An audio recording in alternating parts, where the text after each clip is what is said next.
dum diddy dum diddy dum. Hello, welcome to the Analyst Inside Cricket. A look back at the fourth day's play in the fourth test from the Oval. A beautiful day at the Oval, and this game keeps on giving, doesn't it? Because, you know, after a couple of days, it looked like it was going to be a shortened affair, a seamer-dominated affair. But now India have fought back superbly. In fact, the balance of power has shifted one way and then the other. Classic Test cricket, and now all results possible with the last day in prospect. A sellout crowd at the Oval expected, and you know, they know their cricket, don't they? Because it's really tantalisingly set up with England 77 for none, 291 more required for victory. It will be the highest ever run chase they would have achieved in their history, successful run chase. But actually, looking at that pitch, I reckon they could do it. What do you think?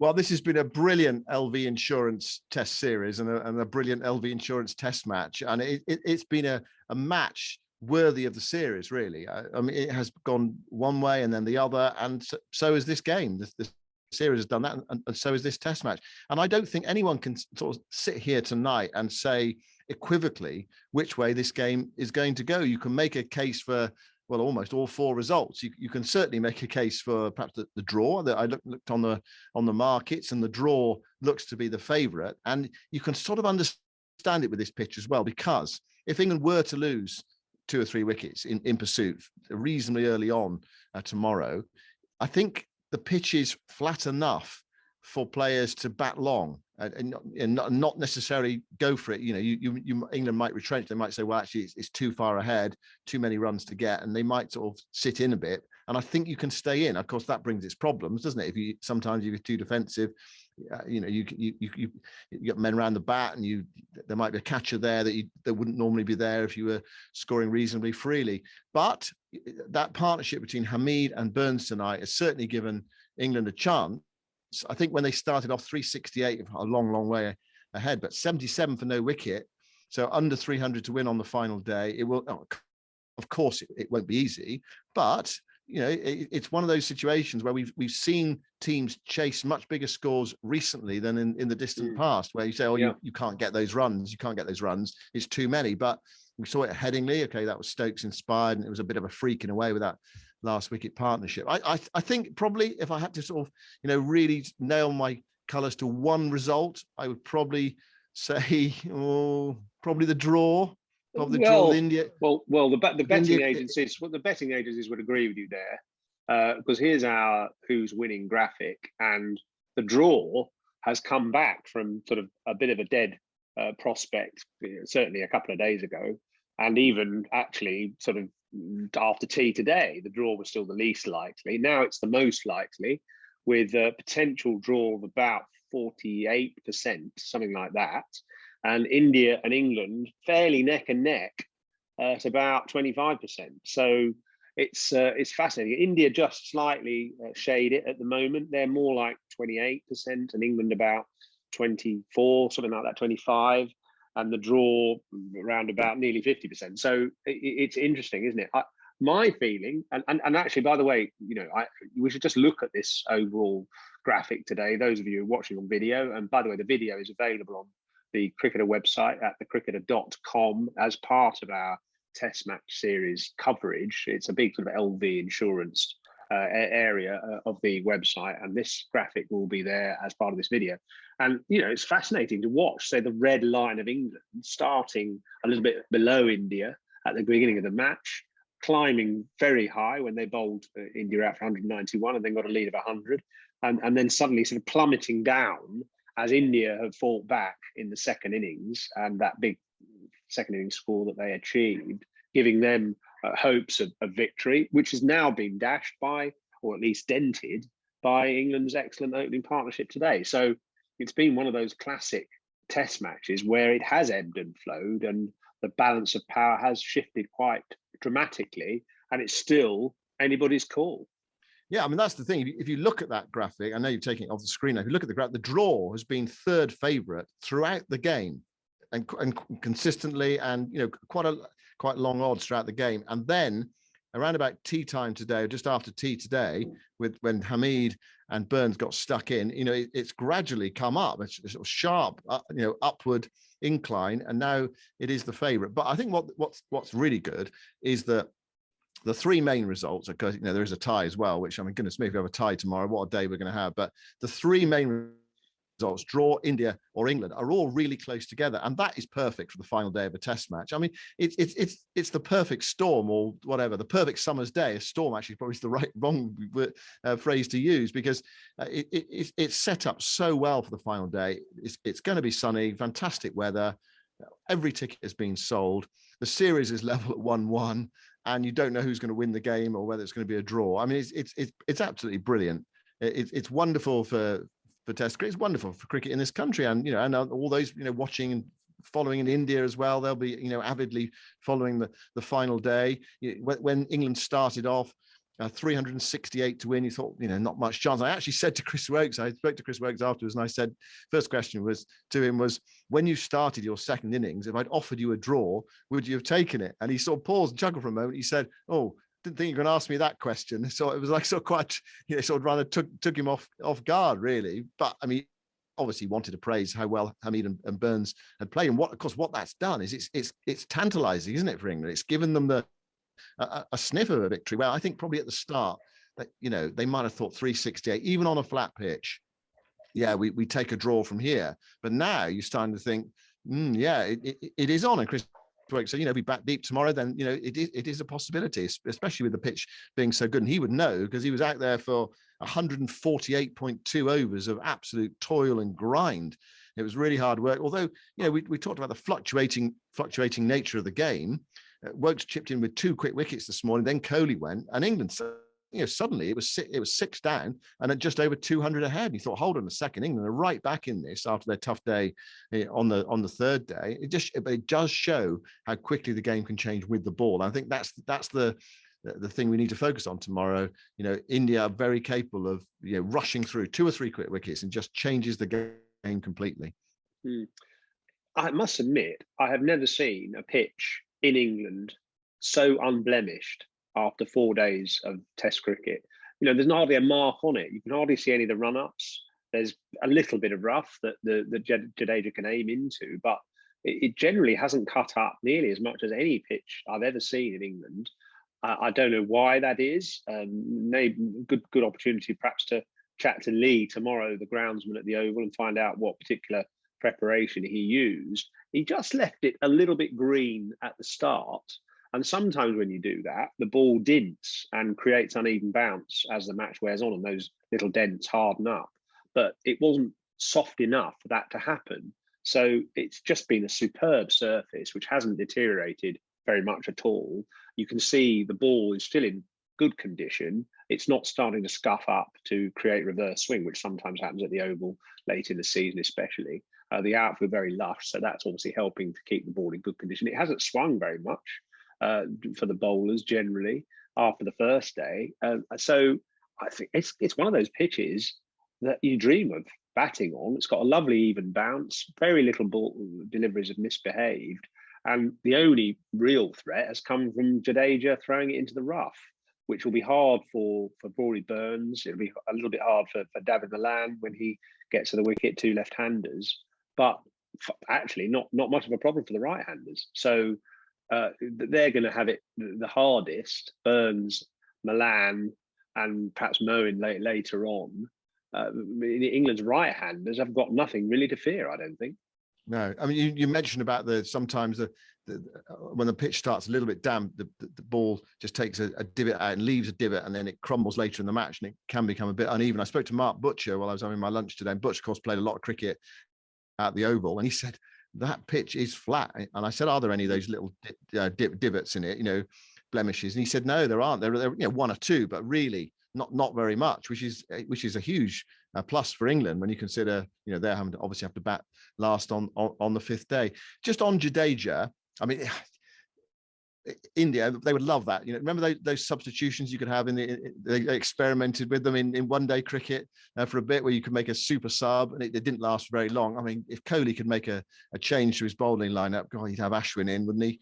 And England, we said I think, this at the start, though, didn't we? Actually, yeah.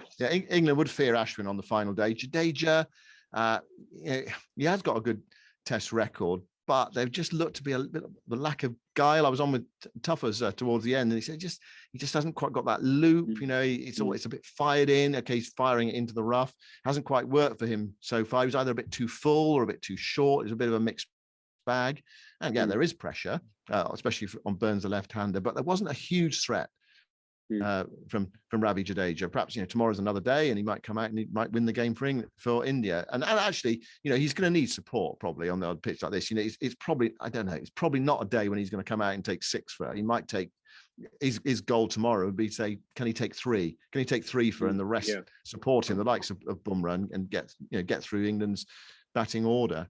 But anyway, it's funny, isn't it, how we talked about the fallibility of these two batting lineups. India come out today and complete an innings of 466. And we're talking about the prospect of England chasing their record ever run chase, topping what they achieved at Headingley.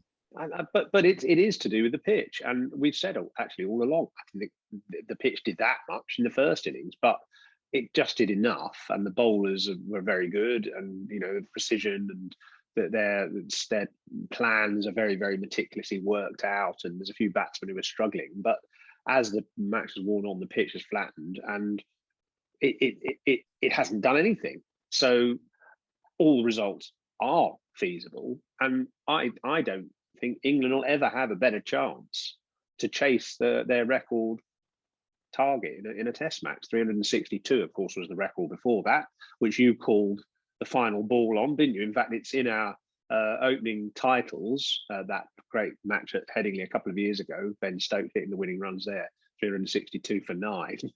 Could this be another one like that? And will you be on commentary? Well, we don't know. It depends on the road. It depends on the timing of all these things. But yeah, I mean, that was a bit of a freak in a way, wasn't it? That match, because of the last wicket stand, that substantial last wicket stand, and Ben Stokes played, one of the innings of the decade, innings of the century, really. I mean, unbelievable innings. It just shows you how brilliantly you have to play to win from this distance. That's why I think England's still third favourites in this game. I think draw India England is how I see it, and I think actually the odds bear that out. I think that's how a lot of people see it. But we have seen teams chase down. Sri Lanka did it, didn't they, in South Africa as well, in Durban, a remarkable chase, as good as the one that England produced at Headingley with an amazing last wicket stand there. That there have been higher chases. It might be one-day cricket that's done that. That teams realise they can chase bigger totals now, and it's transferred to Test cricket. Perhaps Test pitches aren't deteriorating generally as much as they used to. That might be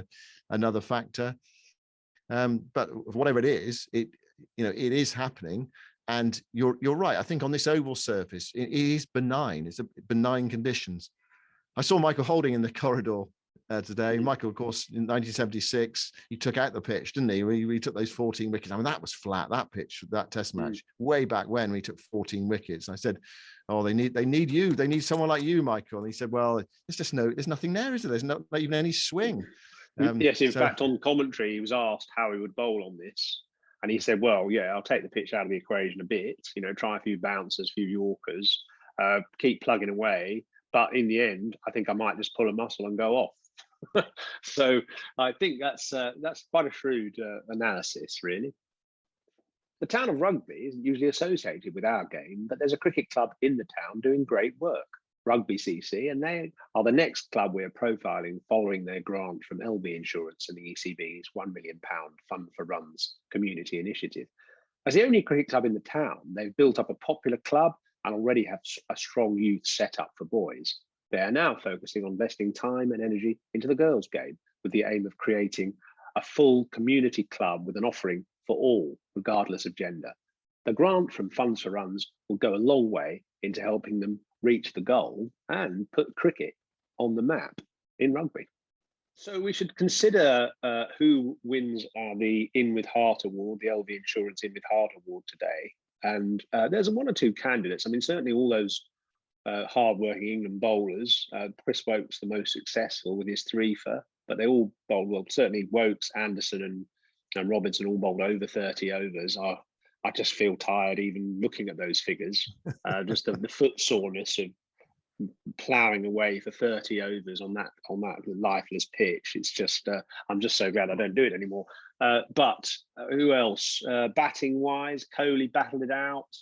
A good lower order stand between Shardul Thakur and Pant and others. So who do you give it to today? Well, I'm going to go for Rishabh Pant. And I'll tell you why, because when he came to the crease, India suddenly were tottering. They were when he was batting, they were 6 down and just over 200 ahead, as I mentioned earlier. And what he didn't do today was play 2 or 3 outrageous shots where he just comes down the pitch and plays a huge hoik. He gave himself a chance. And I wonder whether this is how he's got the bat in the future, because he's good enough to play. He's good enough to play. He's got enough shots. His defense is solid enough.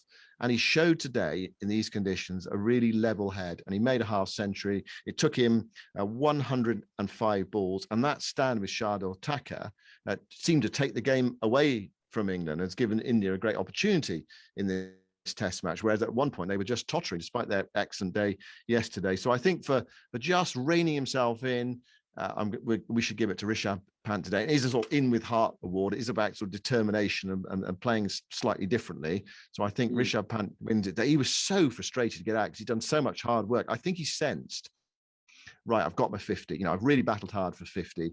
I've worked through it. I've controlled my demons.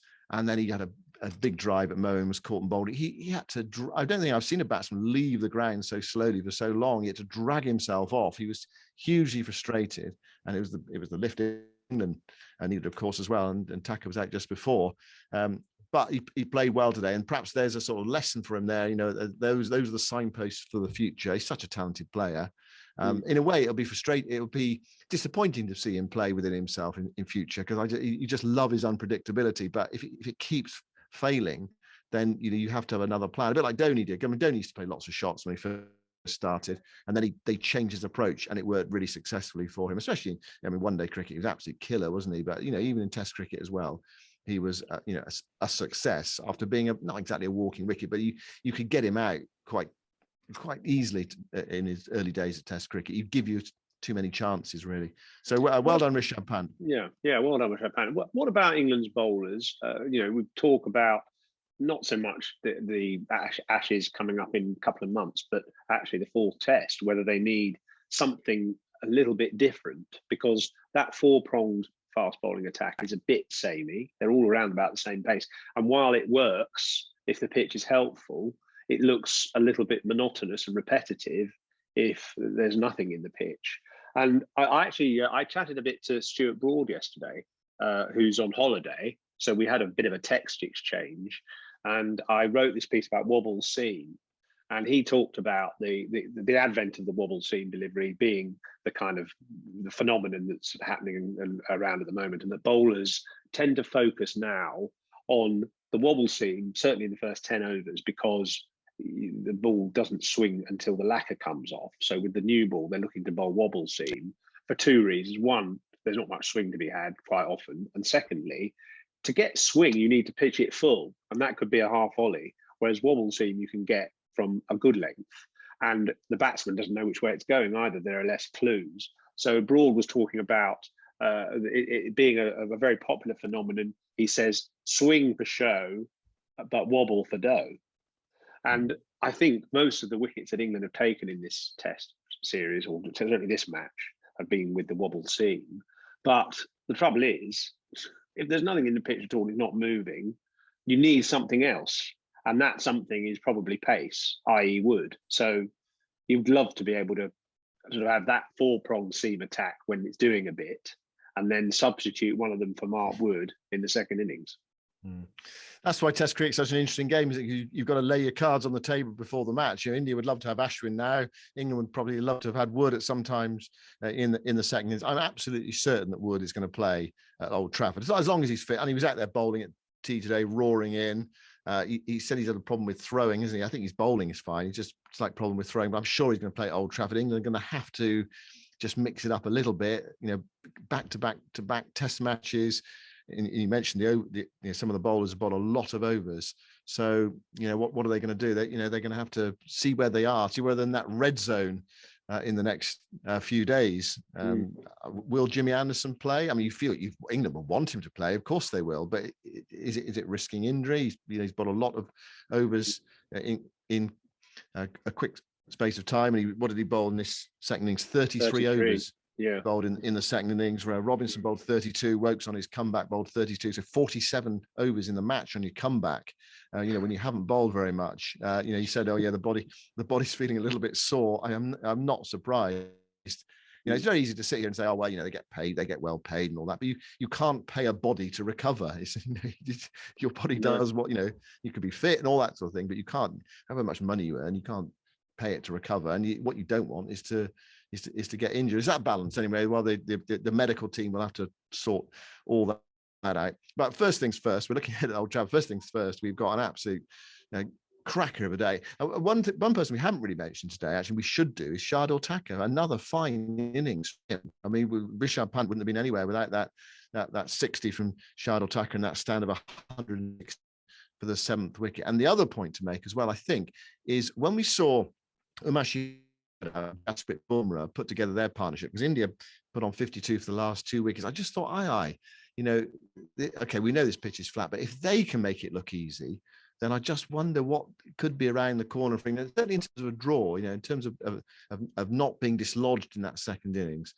It's possible Burns and Hameed put that into context. We talked about Rishabh Pant as our in with heart winner today, but I think Hameed, could easily have won it as well. I mean, they've been in the field for 148 overs, and it's really tough, and they came out and played splendidly, and they just settled everything down.